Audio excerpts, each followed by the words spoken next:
Survivor specialist Phil and intern are back. Alexa's still on hiatus due to the MLB playoffs. And Bradley is sitting really close to me right now. But that's who we're live with. It's Bradley. I can't get it. Bradley Kleihege. Kleihege? Kleihege. Precisely, intern. Kleihege. There we go. It's Bradley Kleihege. Kleihege. It's Bradley Kleihege. We're live with Ghost Islander Bradley Kleihege, who is the reason for the delay because he was putting in his power rankings. And how you feeling about that? I'm feeling very confident. I forgot somebody. He did. But he had written Vince's name down as one of the people. No. Vince was on Who's Left in the Game. Mm-hmm. Vince was never on the power rankings. But he was still on Who Was Left in the Game. And Vince is not still in the game. If this was an Excel spreadsheet, Vince would be negative. Well, here we go. We're ready to get this going. Bradley, what are you thinking about Island of the Idols thus far? I think it's great so far. Yeah, it's the theme is absolutely hilarious. What could be better than Sandra teaching people how to crawl and hide behind palm fronds? It's good. Yeah, you were the only person, I think, in the entire world who actually enjoyed Island of the Idols last week. It was great. I was texting you during the whole thing. Like, this is too good. Yeah, and everybody else in the world is cringing. What did you think of that, intern? I thought it was super funny. I mean, I definitely don't want this every week, but like, you know, given the one episode, like, I'll take it. I didn't know we had intern a speaking role nowadays. I got yelled at on Reddit for calling him intern, so now I have to. Yeah, I had to save Phil. That's Make it. sure people know it's like an actual friendship and not just like a one-sided abusive relationship. RB wants to know who the new cutie is, and that is definitely me. It's definitely you. It's definitely you. No, this is kind of a one-sided abusive relationship, though, intern. Like, let's be real. That's okay. I get paid a little bit, so, you know. Well, going into the power rankings here, which is obviously what we're all here for, Carl did terrible last week. So Carl last year was absolutely phenomenal. He had Rick Devens in the last spot before Rick Devens actually went home.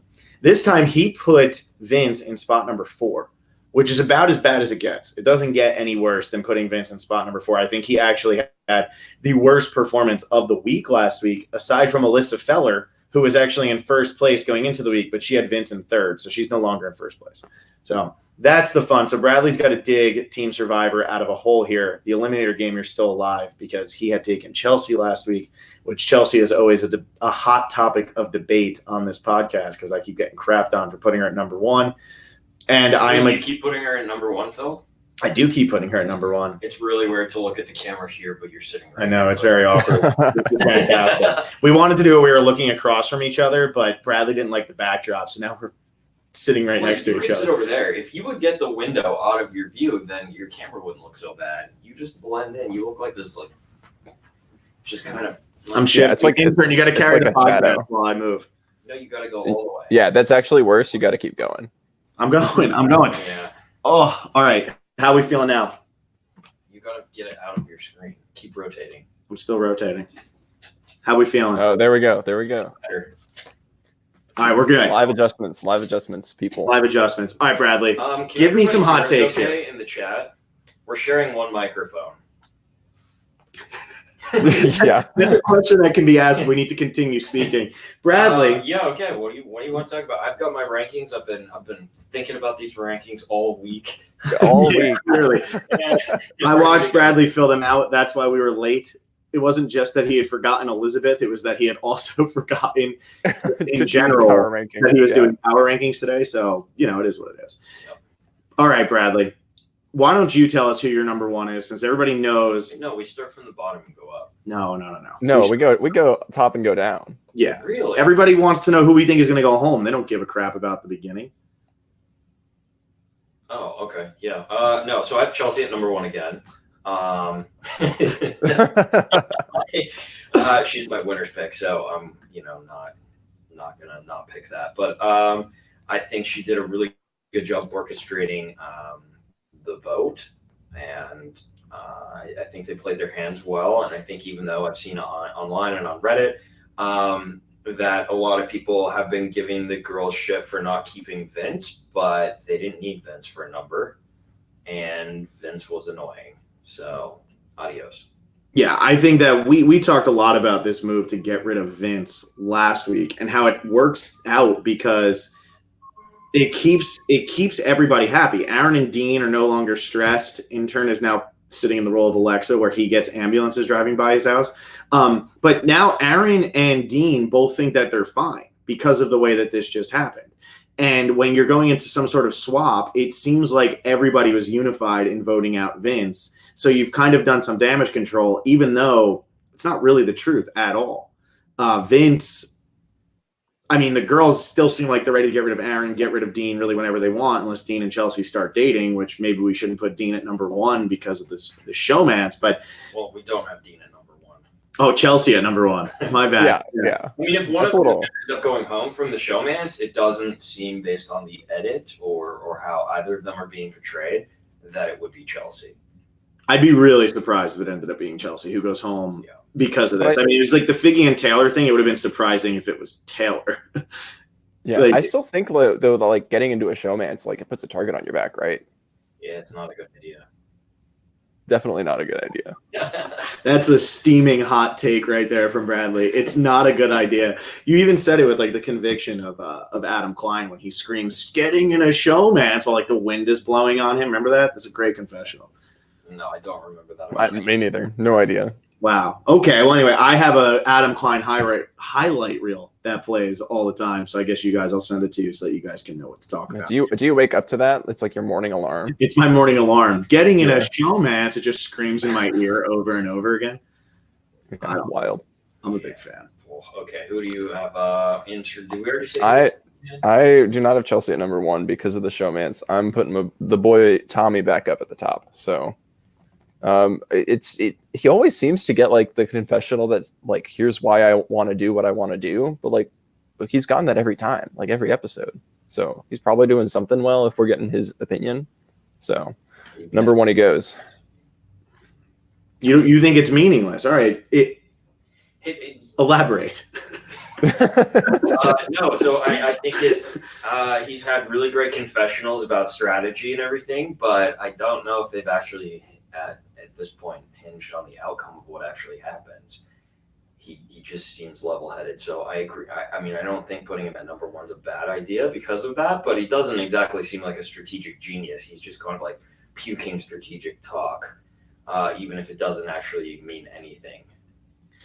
See, that's why I think that it's a good thing, though, because that was like Michelle in Co-Wrong. She literally just puked whatever they could out at the camera, and none of it really ever ended up meaning anything, but she won. Maybe he wins. Maybe he wins. That's what a lot of people are feeling right now.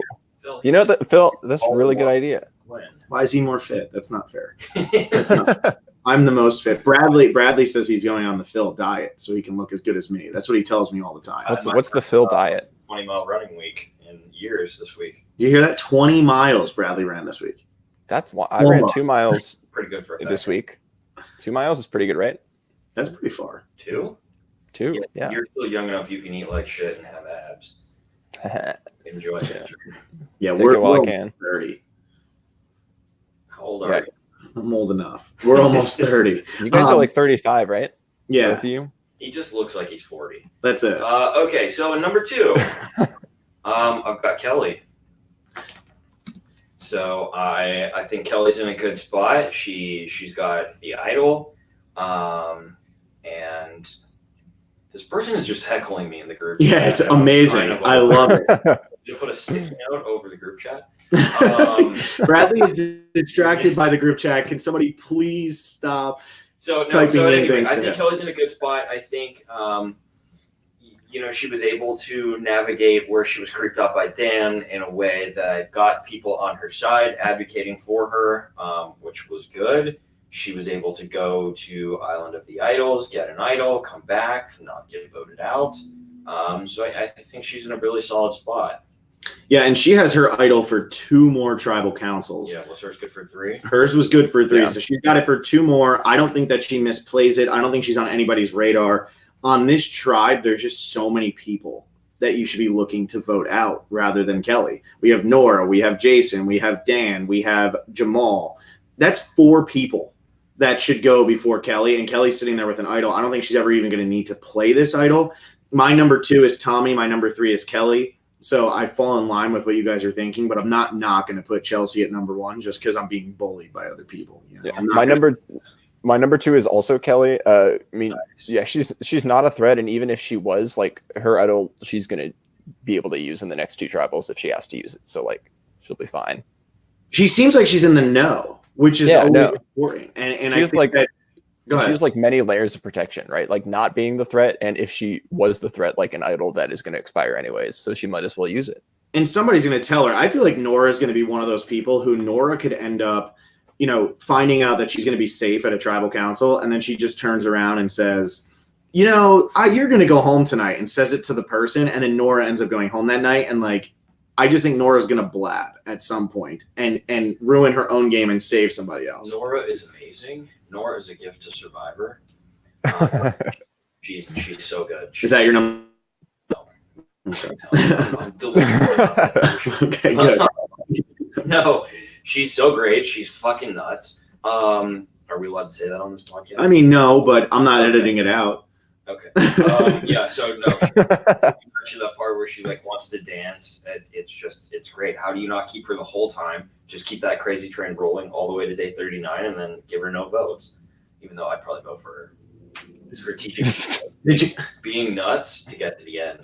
You didn't have a psycho on your season, did you? Yeah, and I went home pre-merge. Yeah, that's true. I needed a hot mom and a psycho, and I could have won. You could have won. Look at what Tommy's doing. I mean, Bradley, you need to. That's it. Tommy's gameplay here. He's playing the exact game you always said you wanted to play. It is true. Wait, who's he aligned with? Janet. Yeah, I like Janet. Yeah, I know. Great. She's all leathery. Bradley has some Survivor jealousy. Yeah, maybe. That's what you were missing on your season. Your whole cast was too young. You needed to find that older lady. The part I was missing was that I was older than the average age of the show, which is no good. Yeah. Do you agree with that statement? Chris Noble was a psycho on Bradley's season? Is that really popping up on the thing? Yeah. Yeah. It's there. Yeah, it's either Chris Noble or it's Angela. Someone type a bigger one so it blocks Bradley's face. Yes, somebody type up a big one. We can get rid of Bradley altogether. Yeah. Guys. Yeah, of course. We could just get rid of Phil because your camera quality is so poor over there in that corner. My camera quality is fantastic. I just happen to wear a shirt. I thought that we were going to some fancy place. I thought I have like black walls or something. I wore a shirt that's the exact same color. No. Okay. No, I wear this festive shirt for the viewers. Yeah, well, good for the viewers. No, I love Nora. I should have put her up there. I can't wait to find out where you actually have Nora, where you have all these people, because okay. Right now your takes aren't hot. Chelsea at 1, Kelly at 2. Yeah, these are pretty normal, yeah. Look at us agreeing with each other. Just call me Bradley Romney. What's your number 3? My number 3 is Missy. I think she, along with Chelsea, is doing a great job. I think the two of them are in charge. Happy Canadian Thanksgiving. This group chat is so random right now. Yeah, dude. Happy Canadian Thanksgiving. That's at any rate, no. So I think Missy's doing a great job. I think it was good to see Missy and Chelsea strategizing about what they wanted to do collectively. She's also had a number of really good confessionals where it seems like she has a great take on the game. So I think she's in a good spot. Yeah, I have Missy at number 4. So we're just going in line, except I had Tommy like up above. You haven't put Tommy in there yet, but like. Nope. I think Missy's in a really good spot, and I do a Patreon-only podcast with Will, and he keeps claiming that he doesn't think Missy has a chance at all to win this game. And, like, everything I've seen this season, I feel like Missy could win this game. Am I delusional? Like, you believe that too, right? No, I believe it. I believe it.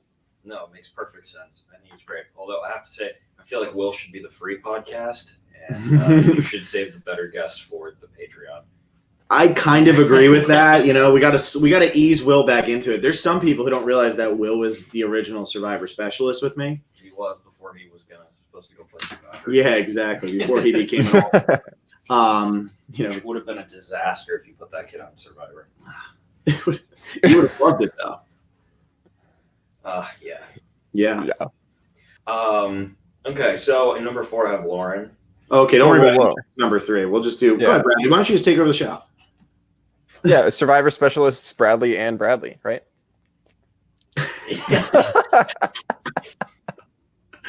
All right, Bradley. Why do you like Lauren at number 4? Wait, are we not going to say what the intern picked? I thought you already rambled off like 10 people. No, we can have you do 4, and then we'll have intern do 3, because we already know you said Lauren. But why are you feeling Lauren? I'm feeling Lauren because I think she's also in the ends with Kelly. So that's kind of I think Chelsea and Missy are together on Lyro, and then I think you've got Kelly and Lauren together on Vokai. And I think they're in a powerful spot. This appears to be the season of the ladies, and so I think she's playing well. I think she's navigated this well. I think she's benefiting from Nora being kind of crazy, and Jason's kind of crazy too, in a different way. But so she just seems like she's running right through the middle of the pack. She kind of picked which side to go with, and that's a good spot to be in Survivor. Yeah, I agree. I think those are the alliances.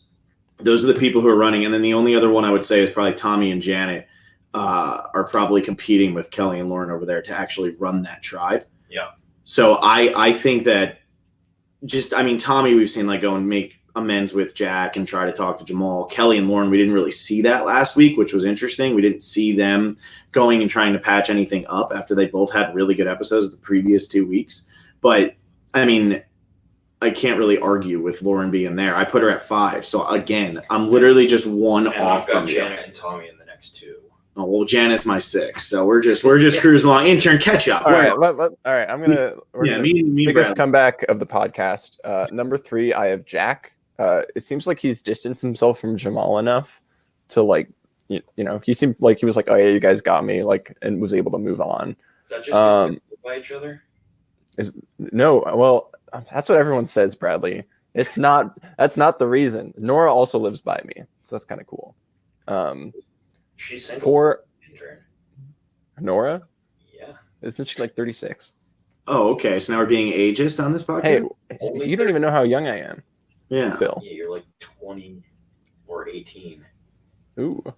I think The world may never know.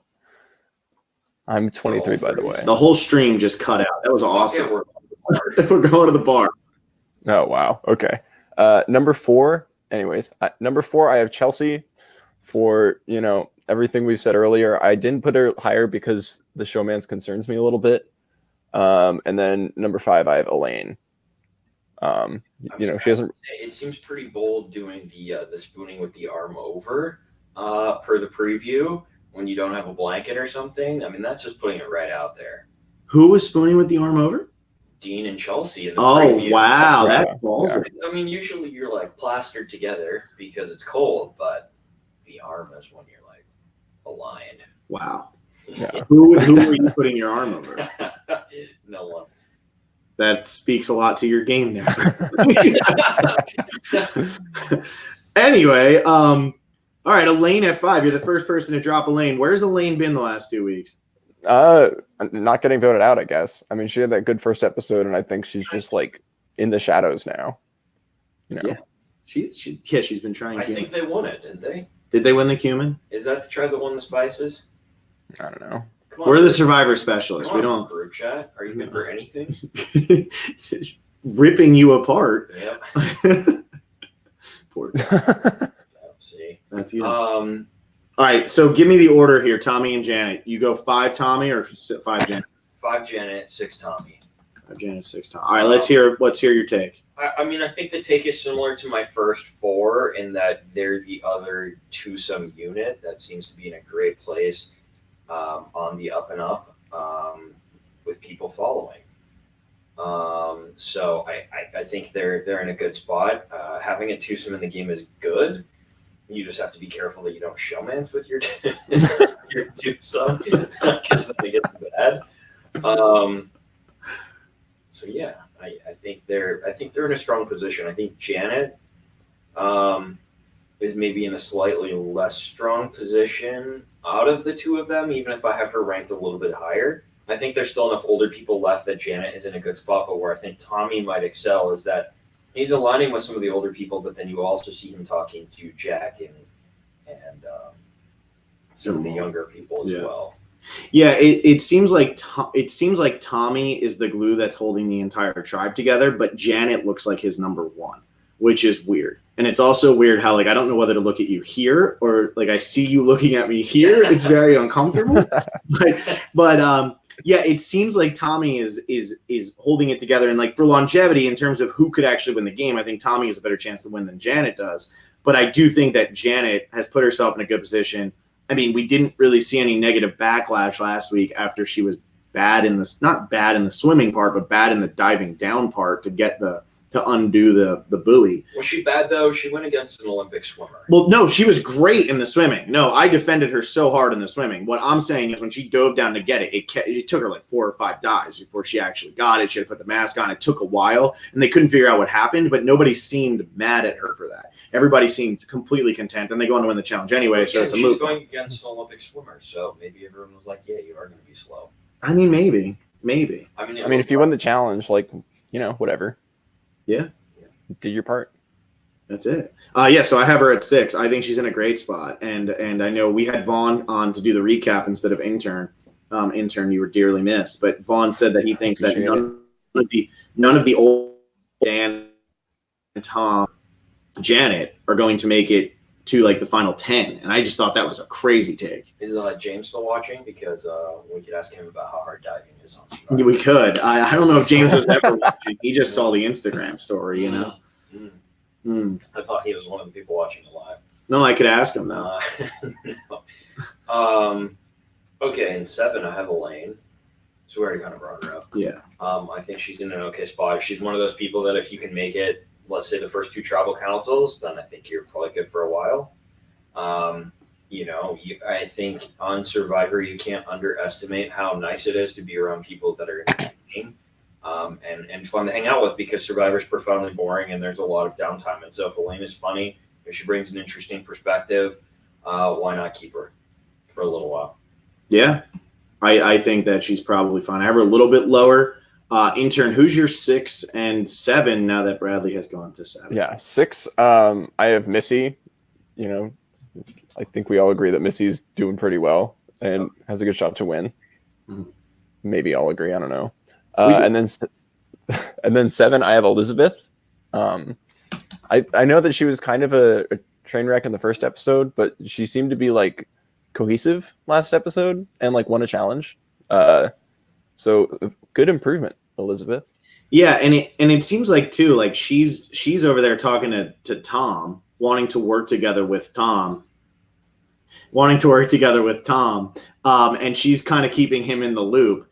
So I liked the way that was edited for her. I have her at number 8. I thought she had a terrible first episode, like one of like the worst lies ever. It was so blatant. It seems like they're being told to lie, but even if you're being told to lie, be better at lying. Don't be so bad at it. Well, I think where she probably got into trouble is she hasn't seen any episodes or any seasons before Ghost Island. Yeah. It seemed like she had watched Ghost Island, and maybe she's watched 37 and 38, but she definitely watched Ghost Island probably a couple weeks before she went out.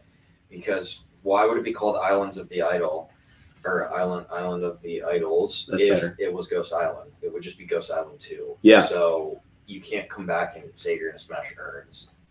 That's not a good lie whatsoever. I agree with you guys. Yeah, it was terrible. I had her at 8. You have a great. So we have everybody kind of roughly in the same spot. Yeah, this is weird. Because I have Elaine at 9. I have Elizabeth at 8, Elaine at 9. But my number 7 is somebody who's different. So finally, we can actually maybe talk about something.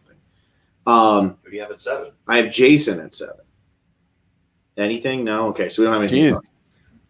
Jason at 7. Jason is. This is why you're the best one. No, I need the picture up, but I had to take it down so I could have this chat thing up. You should probably put the picture back up so you don't look at the chat. Yeah, because they're not being nice. No, here you go. How do you think you would do on this season? That's from Sean Cooler. That's neutral.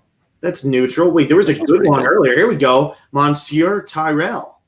2 Bradley podcasts in a week. Here we go. You're welcome. Giving the people what they want. Yeah.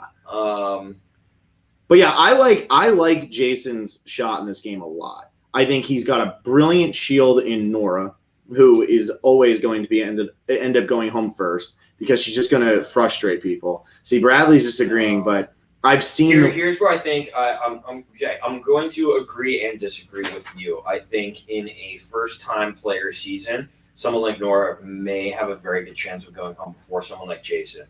You play with people that are playing smart and not playing just like a frat house or like just a club. You definitely send Nora home first, but they should be keeping her all the way to the end. No one's going to want her to win. Where Jason seems like he could possibly still get votes, Nora's already not going to win. And so you just need to put up with her being annoying, and you can make it really far. But we've seen people not be able to do that. We saw Natalie Cole go home. True. Where I think Natalie was stirring the pot more. I think Nora's just crazy. I don't think there's anything strategic about her. Mm-hmm. She's Debbie. I mean, that's what I just keep saying. She's just Debbie. That's why I love her. Yeah, and but I do think that eventually they end up getting rid of her because she tries to overplay in some way. But I just think Jason's in a really good spot because he's got her. He's got Jamal. He's rebounded from that early mistake in his game, which was going and looking for the idol so quickly. And I'm not saying he's going to nick his way all the way to the end where he ends up winning the game. But I do think that he has the potential to go very far and that he's getting this underdog, comes back from nothing. Like, there was no reason to really tell us how much of an outsider he was on day one if it's never even coming up, if everything is since then is really focused on Nora and things like that. And he even had the confessional in episode 3 to start it off. You know, Molly went home, which means I'm still here. Like, we're getting it's just being leaned into so hard that I feel like he's definitely going deep merge. So I like where he's at right now. And while there's other people who might think that he's one of like the early targets on that Vokai tribe, I just don't see it. I mean, I just think that he's making his journey out of the bushes, but he's not all the way out yet. I like that. Wow, that was a good attempt at the Survivor confessional. Yeah, got to practice. There you go. You don't take shit from Bradley, okay, Intern? Dream big, Intern. Intern and Bradley. I once went to the beach and saw Intern and Bradley play against each other in a sport, and it was one of the most embarrassing things for both of them. But I got pure joy out of it. It was great. It was embarrassing for Intern. No. Lost so bad. Whoa! It was embarrassing for both of us, Bradley. Don't push this onto me. I just so that feud has never died. I don't think. Sure, Intern, you lost every single spike. Yeah, but I lost with pride, and that's what matters. You were complaining the whole time. That's his thing. Would you expect anything less? Nobody would. You expect anything less from me? I had a great time. I thought you were smart. And if anybody was wondering, Bradley was drinking Smirnoff Ices. Voluntarily, he brought. I hadn't discovered hard seltzer yet, so now I'm a hardcore White Claw fan. Mm-hmm. I just wanted to throw that out there. So if anybody was wondering why Bradley has so much animosity towards Intern here.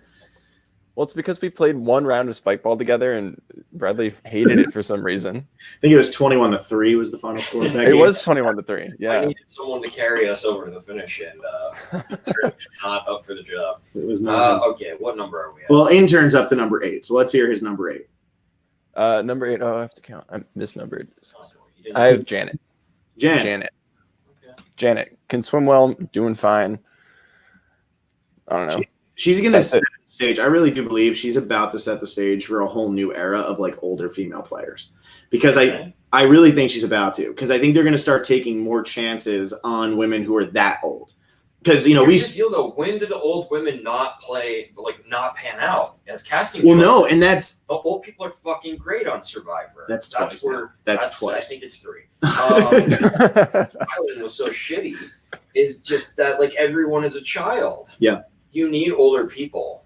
No, and that's, I think it makes more interesting TV. I think it makes for better strategy. I certainly would have done better if I could have played with some older people. It just all around, my opinion is old people need to be on Survivor. I completely agree, and I always get shit for defending like the Dan Barrys and the Gary Hogabooms, but I want them on every season. And like Tom Laidlaw on this season, I'm totally fine with, because I want that perspective. I want the older perspective that's playing a completely different game than what everybody else is playing. I want to see the reserved, quiet old man who's just trying to play like the father figure and be nice to everybody. And that's the way he thinks he can win the game. But he's actually old, and Janet is actually old. Like, we've been told Julie Rosenberg is old. If you meet Julie Rosenberg, you know she's not old. Her kids are young. Julie is fit as anything. She could beat the crap out of me or Bradley or Intern. Like, she's just like, she's like 43 years old, and we're being told she's the old woman on that season. Yeah. Like, I think that Janet and Tom, the way that this is going right now, I think we're going to start to see more characters like that, especially since the general consensus around Janet is that everybody likes her. So, and I'm talking about the community, and I'm talking about on the island. So it shows that, like, yes, there's plenty of gold to get out there. Stop telling me that 43-year-old women are old people. Like, stop telling me Sunday Burquest is ancient, because she's not. And I'm like, she might be an exception. No, she's not an exception. I mean, Brendan Shapiro was the old man on your season. No, I know. It was, not good. Did you guys watch Big Brother at all? Bradley, do you watch Big Brother? No? Okay. I mean, we had, like, for anyone that watches Big Brother, we had, like, the same thing with Cliff Hogg this past season. And his whole thing was, like, as long as the old person makes it past, like, the first week or, like, the first 2 weeks, then, you're fine and you can make it to the end. And it's the same with Survivor, Sucks. You've got to make it the first couple of weeks and then you're okay. Yeah, and then you're fine. You're an acquired taste. It's true. It's true. And I think that's what, Jason kind of did, where he just was kind of doing the wrong thing. But yeah, I think we see that a lot of the time. I mean, somebody from your season, Bradley, Donathan, he was somebody who started off like in really bad shape on his tribe, and then he was able to just kind of work his way in and go deep. So I think that helps. Who's your number 9, Bradley? My number 9 is Tom. Because I don't think he's playing a fantastic game. Exactly on the outs. I'm skeptical as to how much he was actually a target in this vote. With the girls, I feel like he's less of a threat because he's playing an older game, playing the game where he wants to be the father figure. So I think he's right there in the middle. I could see him going far. I could see him going home next week. Okay. I like that. I'm just realizing I don't have Tom in my rankings, but I don't know who I doubled up. You were giving me so much crap for forgetting somebody, and now you forgot somebody. I doubled up. I just want to say my list is complete and has no errors. Oh, you know what? I put Karishma twice. I mean, she is so good. You want to put her twice. Tom is my number 10. I had Elaine at 9, and then Tom is my number 10. I agree with you. I think Tom is in a very good spot. I think last week was his week to go if he was going to go, and I was kind of buying what they were selling. Did you buy it, Bradley? I know I keep looking at you away from the camera. But did you buy that? That Tom was going to go home? Yeah. No. You're better at watching the show than I am. Well, I'm better at getting on it too. You are. Well, but no, I thought that Tom last week it was set up where he could have possibly gone home. Like they were talking about splitting the votes. Another comment we need to put up on the screen. No, we're not going to put that one up on screen. That one's okay. If you can figure out how to click it. Wait, I don't think I have that choice. You don't have that power. You don't. Yeah. But I think like Tom now can cruise, because I think that Aaron or Dean if they go for a man, it's Aaron or Dean. If they go for a woman, I think it's Karishma. Tom is now not on anybody's radar. He has good relationships with Elaine. He's got a good relationship with Elizabeth, like we saw last week. I think he's got a lot of people he can work with. And especially since we haven't heard from Elaine since episode 1 and Vince just went home, Tom's kind of the only person from that original trio that we know anything about recently, that we've been keeping up with to see like what's going on with him. So I feel like Tom's in a pretty good spot, and thankfully I remembered to put his name, and it was all my own, and I didn't need any extra help or reminders at all. I put it up there for you. Go ahead, read it out. Say who said it and read it out, Bradley. No, I think. Well, I think the viewers are smart enough they can read. No, but if they're listening on iTunes or Spotify, they can't. Oh yeah. So someone says they panned Bradley for not completing his ranking. Someone says it's Gamer Girl, dude. Say the name. Gamer Girl. Yes. Okay, Gamer Girl says. So they panned Bradley for not completing his rankings in time, but Phil did not finish his SMH. I'm over here SMHing too. Mm-hmm. I can actually witness. I can see it. Yeah. So much. Okay. Even if you were at your house, you could still see it. It's okay. That's a fact. That's a damn fact. All right, who's your number 9, intern? Number 9, I have Aaron. I think Aaron, he didn't get votes last tribal council, so even though he wasn't on the right side of the votes in the first episode, what are you guys nodding at each other? We're just whispering. That's a hot take. We're questioning why we let you on this podcast with such a bad ranking. Well, I don't know. I've had some pretty bad rankings already, and keep coming back. Aaron, let's hear your take on Aaron, because what we're saying to each other right now is that we can't believe you just put Aaron in the top 10. Yeah, no, I mean, he had a bad first episode, and he obviously was on the right side of the votes this past episode. And if they were keeping him for his strength, he should be good in challenges. And if they were going to get rid of someone strong, they would have gotten rid of Tom last week. So I think that there are a number of other threats on this tribe outside of Aaron. Or maybe not threats, but people they want to vote out. Right. All right. Tear me apart. Go. He's irrelevant. I don't know if he's irrelevant. Irrelevant. You can be irrelevant The guy who goes home. I think he's the not guy go home. who goes Yeah. home. When? If a guy goes home from Lyra, I think it's Aaron. Yeah. Convince me otherwise, intern. You didn't do it yet. I could also see it being Dean though, if you're going to showmance. That's true. He's on that tribe, right? Yeah. So all of a sudden Dean could go. Is that what you're thinking then? I mean, it's Dean or like Tom got votes last week. So why would Tom not get votes next week? Well, I think the only vote he got was from Vance. He only got one vote. I mean, it's more than zero. It's a fact. We are now the math specialists. Wow, the Survivor math specialists.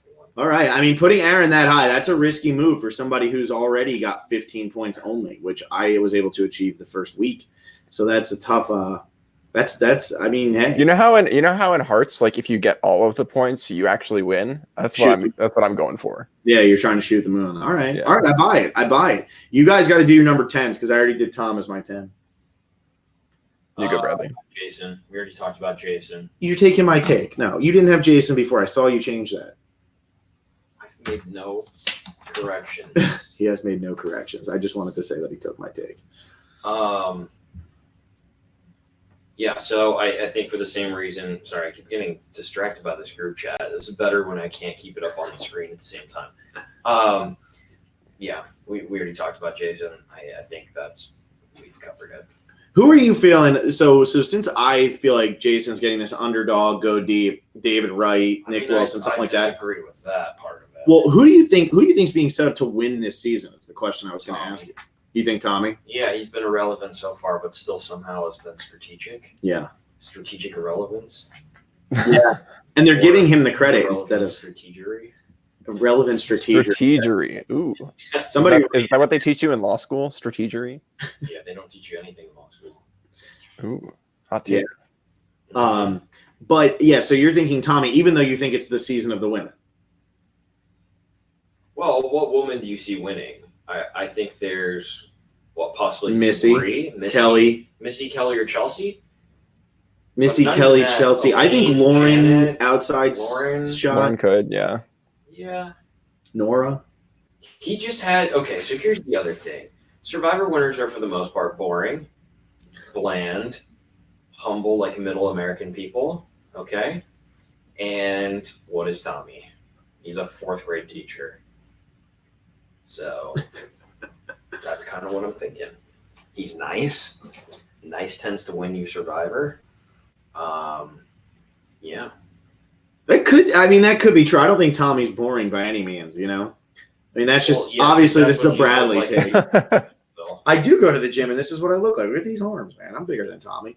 So me and Tommy are going to arm wrestle one of these days and I'm going to win. You're all going to be like, whoa, how did that happen? Whoa. That's the pure test of strength. That's the only way to know who's actually strong. Hopefully one of you beats the other really quick, otherwise you guys will get a sunburn. Yeah, I know. We'll be inside. This light over here is about to burn me. You guys were in the dark. How did you get sunburned? I don't know. That's how it works, man. Oh, look, Josh R. is a legend. Where's Josh R? I honestly can't wait to see Bradley back on Survivor, one of my favorite players. Oh, I didn't click the right one, did I? Here we go. So Josh R, is Josh R one of your best friends? Did you pay him to come into the chat and say that? Because he's obviously not American, so he's got that dry, either British or like Australian humor about him. Because he's spelling favorite the better way. Ah, yes, with the pointless U. Those are my favorites. Favorite. Yes. Very fun. There you go. Sure. This guy, I like this one. You done with your 10s? Can I go to 11? No, he didn't do his 10 yet. Give him this. Yeah, give me my time, Bradley. Chill. 10, I have Jason. Yeah, I agree with everything we've said about Jason already. I had a sense we could just skip him, and I was right. Wow. Your spidey sense? Yeah, or just sense for you were just going to pick another person I just picked. Common sense. I have my number 11. I'm going to do my number 11 instead of Bradley doing his because I can tell he's itching to go. So I'm going to go. I have Jack. Me too. Wow, twins. All right. So what's your take on Jack then? And we can maybe talk this out. So my take on Jack is that he was on the outs for sure, but I think he's also just. We got a confessional for him that he was out to have fun. He decided to go on Survivor because he wasn't ready for a job yet. And I feel like those kind of people are a lot of fun to live on the beach with, which helps you last longer. He also just seems like he's kind of clueless, which helps. So I think he's just like in a perfectly okay position. I don't see him taking control ever. So I think his longevity is going to be linked to how well he can place himself within alliances. And you're feeling Jack because he's just that guy. I just want to play Survivor. He's got that Sebastian thing. He's never going to win this game, though. Not this season. Yeah, what's interesting though is I happen to know that he's a smart guy, right? So he went to UVA and he's getting his master's degree. So it's interesting that he seems like such a stoner bro, but he is coming across that way. Maybe they're just editing him into an archetype, but he just doesn't seem like he has any strategic chops to drive the car. I can totally see him riding in the car that makes it a long way, but someone else is going to be driving. Yeah, I agree with that. There you go. Pilots and passengers, man. Right there. Yeah, thanks, Survivor. I didn't hear a word you said. Sorry, you broke up. Say it again.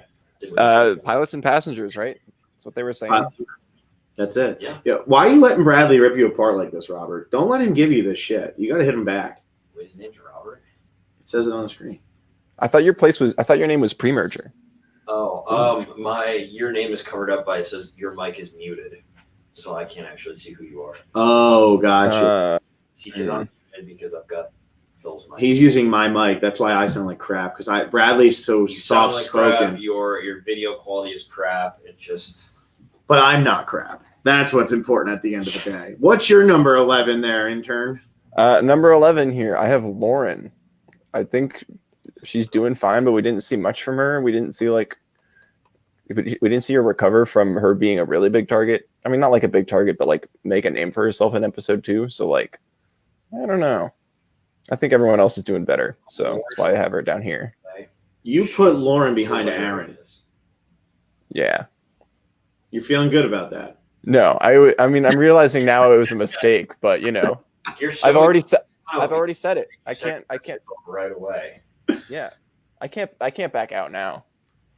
Well, it's going to be great when Aaron goes on to like win this season and you can just call Bradley and I'll give you his number. You can just be like, oh, please do. That would be so funny. Bradley would not respond or text back, but can't stop me from trying. You sent me a friend request on Facebook and I accepted it. Yeah, but that's because we were in person and Phil was there. I was there. It was fact. True. There's the social pressure. I accept friend requests from people I've met in real life. Yeah, very true. Even though I don't post anything on there. No. You still haven't liked any of my Instagram photos. Yeah. I'm going to let that one hang in the air, Bradley. Ouch. I feel like is your Instagram protected or is it open for everyone? You followed it. No, I know, but I'm asking for everyone else to go look at it. Oh, I mean, yeah, I think it's open. People want to go. Oh, I think if people just go look at it, they'll understand. I like your photos. Oh, where's the back and forth? My photos are good though. Are they? My photos are good. It's a lot of sailing. Bradley, you were on. Who cares about sailing? It's just a boat on water. Better. How come Lauren O'Connell gets like 10K likes on every photo and you get like 107? This is something, intern. I feel like we should digress for a moment. Why is Phil so obsessed with Lauren O'Connell? I don't know, man. It's been a few months. We were watching the premiere of this season, and whoever got voted out first got voted out. And she said, wait, they're not going to the edge of extinction. She has no clue. She's not. Great. Everybody always went to the edge of extinction. Obviously there's something missing. Yeah, like brain cells, possibly. Wow. It could be the cosmetics are covering them up, like leaching, I'm not even going to say anything. I'm just going to let everybody else talk. This is the only one who complimented her. but I'm going to let everybody else talk. Bradley with this hot tip. Bradley was just mad because Lauren wouldn't talk to him. That's what he's mad about. Lauren ignored him. She's not super nice. Not to you. She ignored you too. No, she didn't. That's a blatant lie. She does not like you. Blatant lie. we'll see what's going on. Lauren is our next guest next week. Actually not, but she's our next guest next week. Yeah, good luck booking her. Yeah, we'll never be able to do it. Yeah. We'll never. Okay, so intern, when we book Lauren, can you call Bradley? Yeah, I'll call Bradley. Thank you. I can do it. Yeah, okay. Deal. Someone just said if Extinction Island was on Ghost Island, who would likely come back from the pre-merge? I feel like I'd like to answer that question because there were a lot of people on that pre-merge that were absolute shit at challenges, such as Jacob, Brendan Shapiro, James Lim. Stephanie was no good at challenges, so I think it would have been Morgan, unless it was a puzzle, and then it could have been me. Mm-hmm. What if it was a swimming challenge, James? No. Dive down. Anyone that can dive down 5 feet can come back into the game. James back. I love this. Thank you. This is the guy who said he loves you. 2 podcasts in the same week. Monsieur Tyrell. I love Bradley, but I will not tolerate disrespecting Lauren O'Connell. Listen, it's interesting. You can look at how someone is on TV, right? And that's an edited environment, and then you can see people in real life, and there's definitely a difference. If there's one thing I've learned being a fan and then being on the show, it's that nobody is exactly who they appear to be on TV for the most part. And so that's just my hot take, seeing her a few times at Survivor events. Not super friendly to anyone, really. I totally disagree, man. Totally disagree. I have not met Lauren, so I'm just going to assume she's friendly. She's great. Yeah, Gamer Girl, I'm roasting everyone on this podcast because that other podcast I was on, I behaved. Yeah, I love that.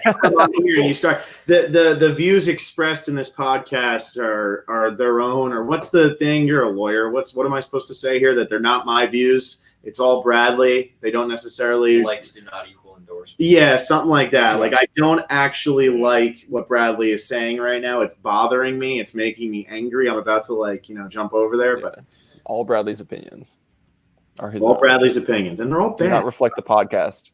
Okay, moving on. Let's get back to this. Yeah, let's get back to 12. For number 12, I have Aaron.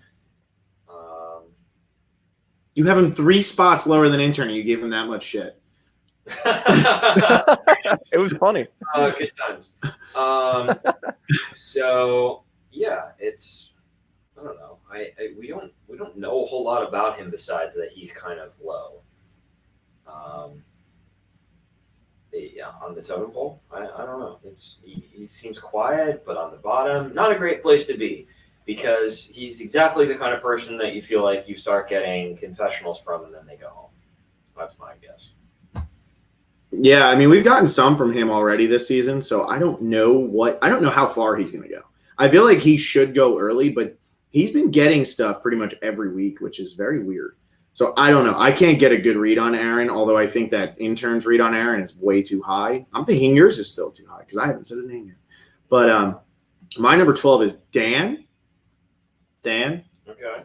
I think that Dan is just being set up for this entire season to just be the Dan doing the Dan having a bad time. Yeah, I mean, I think it depends on your philosophy behind the rankings. Are you solely ranking who's most likely to go home next week, or are you balancing that with who's playing a good game and who seems like they're going to go far, while also who would go home next week? And I think that determines whether you rank Dan in the top half of the bottom half, or if you rank him in the bottom half of the bottom half. That is somewhere in there, especially since like 17, so there is no half. Someone's drawing out a visual of what Bradley said to understand it. Yeah. All right. Yeah. Number 12. My number 12. I also have Dan. Okay. For exactly the reasons that we just said. So I don't have any more commentary on that. Poor Dan. All right. Dan. My number 13 is Bradley. Bradley? Yeah, it's the Bradley of this season. It's Dean Kowalski. We didn't hear from him for 2 weeks. We finally start to hear from him a little bit. It's not exactly the most positive stuff. It's being set up a little bit for a downfall. He quoted himself, which is always awesome. I love that. I'm a big fan of that. That's almost as cool as saying you're playing A+ Survivor. You always want to do that as much. No. Saying you're playing A+ Survivor is definitely better. Obviously. But Dean was in this episode. Now Dean is going to get into a showmance.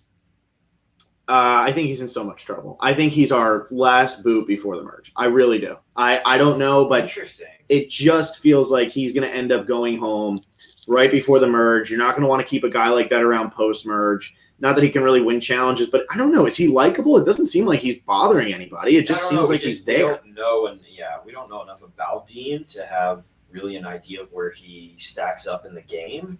But the content this week was not great. And then you go from getting no content and then you're going to say yes. It seems like a one-way ticket to a trip to Australia. Yeah, that's what it's feeling like to me. So I'm thinking that I have him at 13 because I do think that he survives this week. I think there's a couple people who would go before him. I think that, bonding with Chelsea, it might rub people the wrong way, but bonding. But him getting in a showmance with Chelsea, I just feel like is not going to hurt him yet. It's kind of what happened with Figgy and Taylor. They were able to get away with it a little bit until there was nowhere else to hide. I think this is a story that's going to come to an end, a little bit later. Yeah, I mean, we all have to. Are they actually going to be showmancing or not? So next time on Survivor, blow up, or is this actually? Do you think Chelsea and Dean are good for each other, Bradley? No. Okay. I mean, love Master Bradley. They are not, at least what the preview shows, being so friendly. Then that's a difficult thing with finding someone on Survivor. You really do. The game is easier to play, I think, if you can find someone else that you're close with, because you need that second opinion that you trust. You have to trust somebody. And if you can find one person that you trust more than anyone else, that is helpful. But you can't take it too far and then get romantically involved. Have you ever been romantically involved with anybody from your season, Bradley? No. Okay. So I also have Dean at 13. I don't think he's in as much trouble as you guys, though. I think the showmance is bad, and what he did last episode was bad. But I think it's so bad that they're gonna not think of him as a threat. Why would, if he's just gonna mess up and not do good things on Survivor? How is he gonna be a threat to me and vote me out? Why don't I want to ally with that person who's not gonna make good moves? And then, I can keep under my wing. Yeah, Chelsea's a little too smart to let it kill her game, but at the same time, you do have to be careful who you're sleeping next to at night, especially who you're not just sleeping next to, but spooning, and just who you're spending all your time with. That was something I wasn't very good at on the show, that I would work on if I was going to do it again. Because it sends a direct signal as to what's happening. So I've got Dean in the same spot, 13.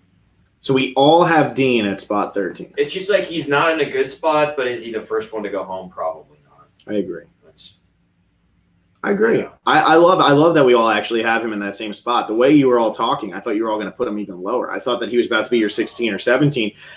I mean, let's be honest. Dean is, when we are seeing him, I love it. I love it. What's really interesting to me is there's always people you meet that have been on the show that are super charismatic, and that usually when they're that charismatic in person, it comes across on TV. And I met Dean a few weeks ago, and Dean was very charismatic in person and very nice and engaging, and it's not coming across on the television at all, I don't think.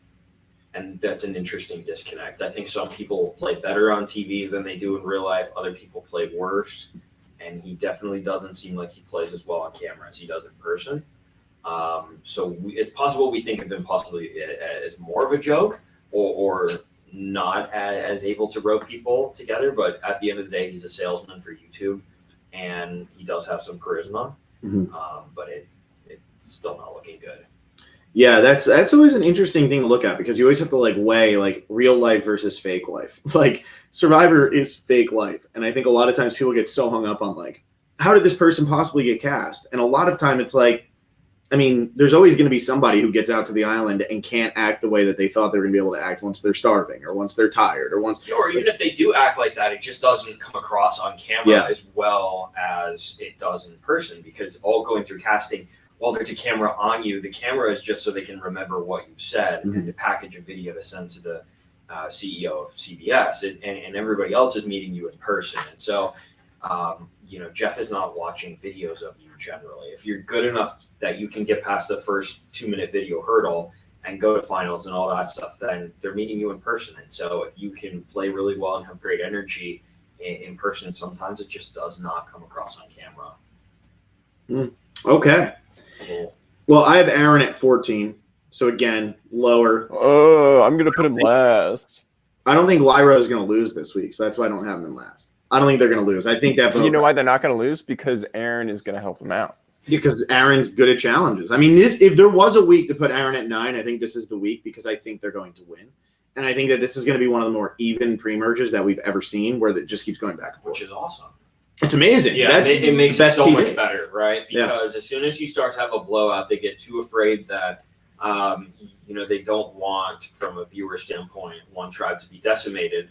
And so then they just start swapping you like crazy. And I think the best thing that can happen for people that are playing a good strategic game in Modern Survivor is to have these even back and forth pre-merges, because then you're less likely to be swapped 100 times.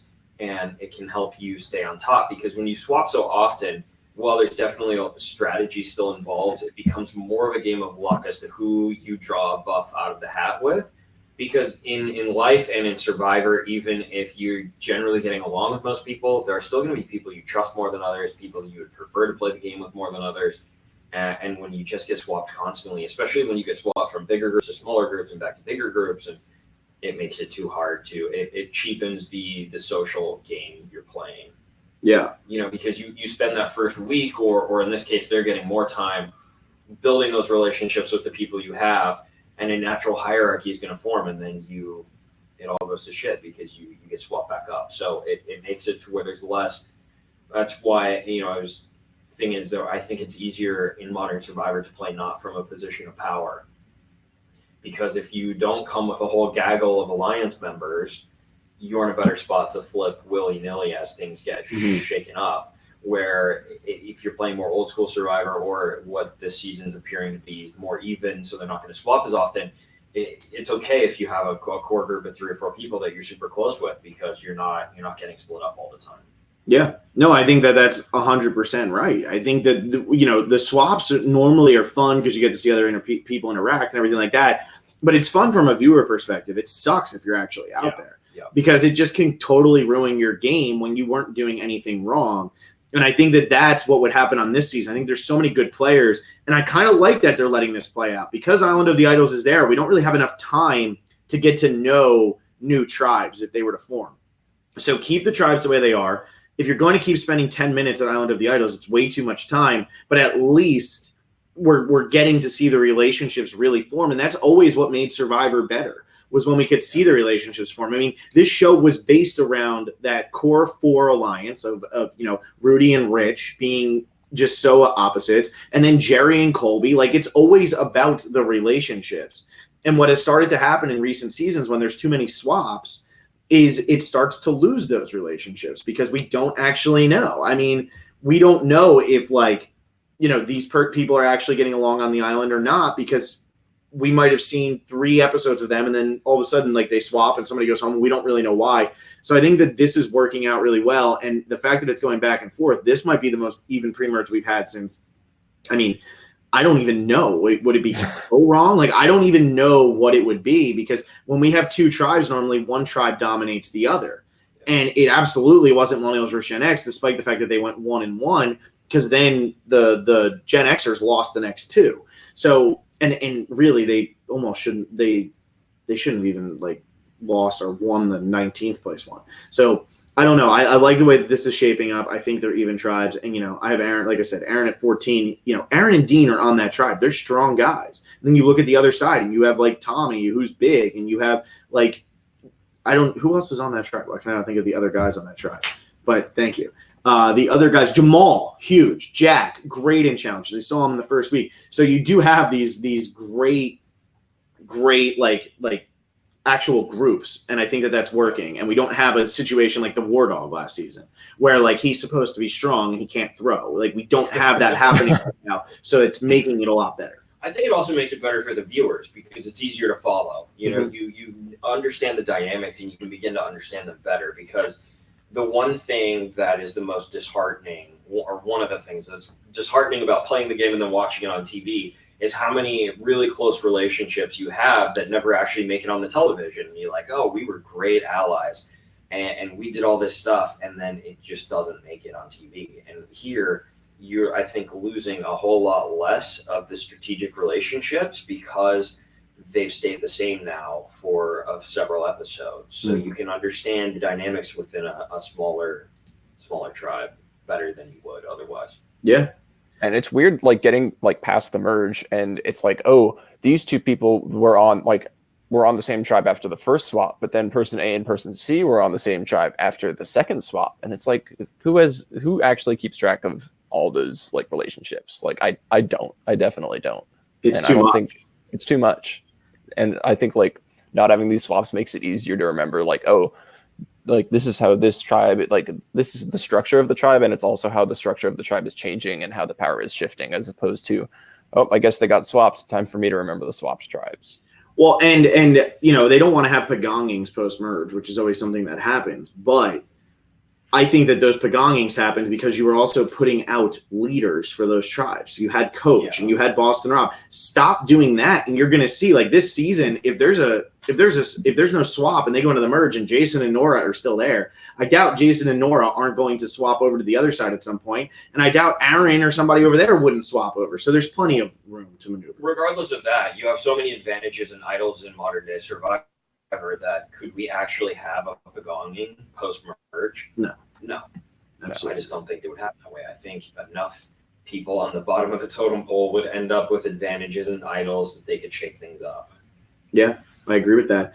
All right, who do you guys have at 14? We're over an hour, so like let's talk. Karishma. Okay.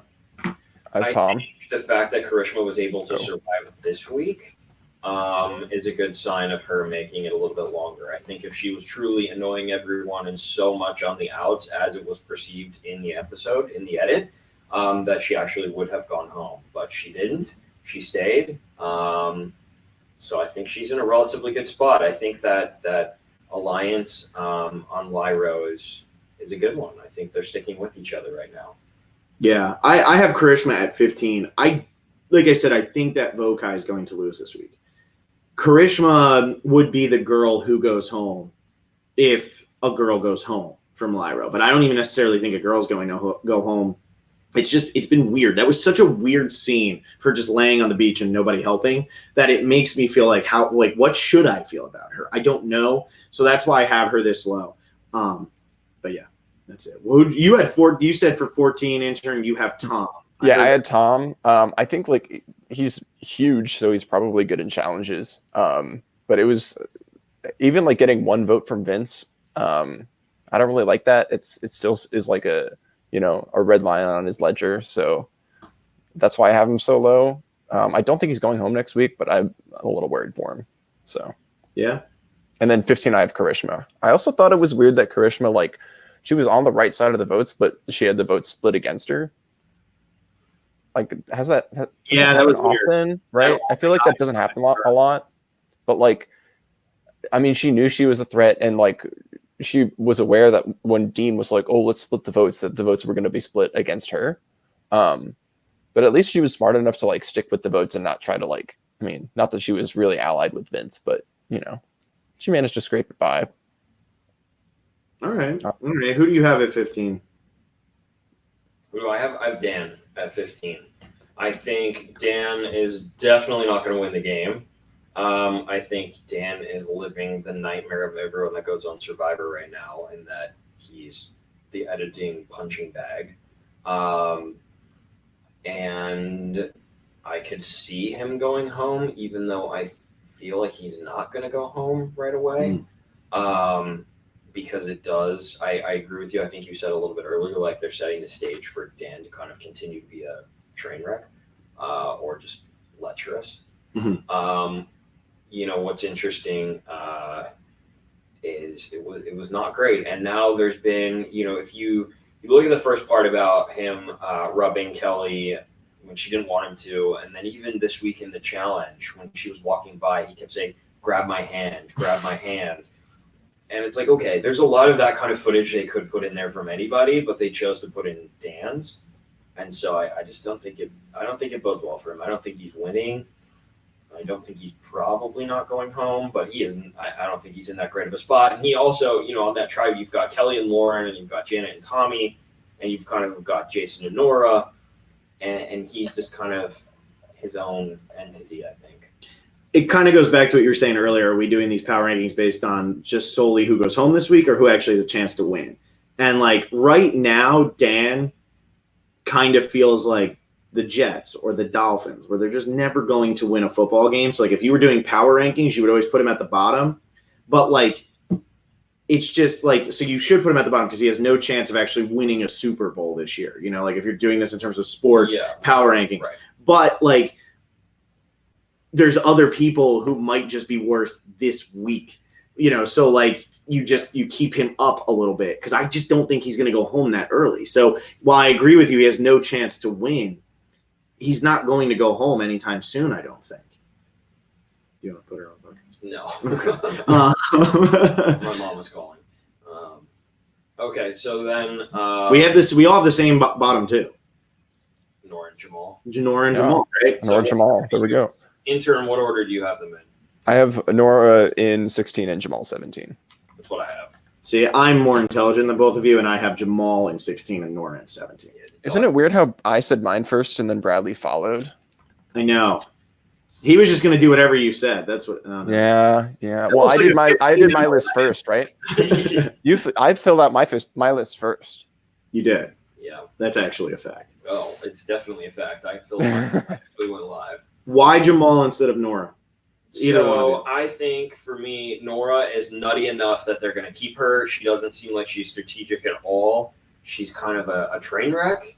And I think you keep the train wreck. I think Jamal is bad at Survivor, but still kind of trying to strategize. He found himself in that group with Molly and Jack, and I don't think it looks good for him long term. Intern? I think Jamal and Nora both are in bad positions, but Jamal is more threatening. Yeah. So if they're going to get rid of someone, they're going to get rid of the threat. Yeah. I have Nora there. Maybe I should change it to what you guys are doing, but I'm not going to because that is true. I mean, we even had the confessional from Jamal where he's like, I'm going to figure out how to pick up the pieces and do whatever. And like, that's scary because like it shows he's still playing and Tommy clearly didn't trust him after they went and had a conversation together.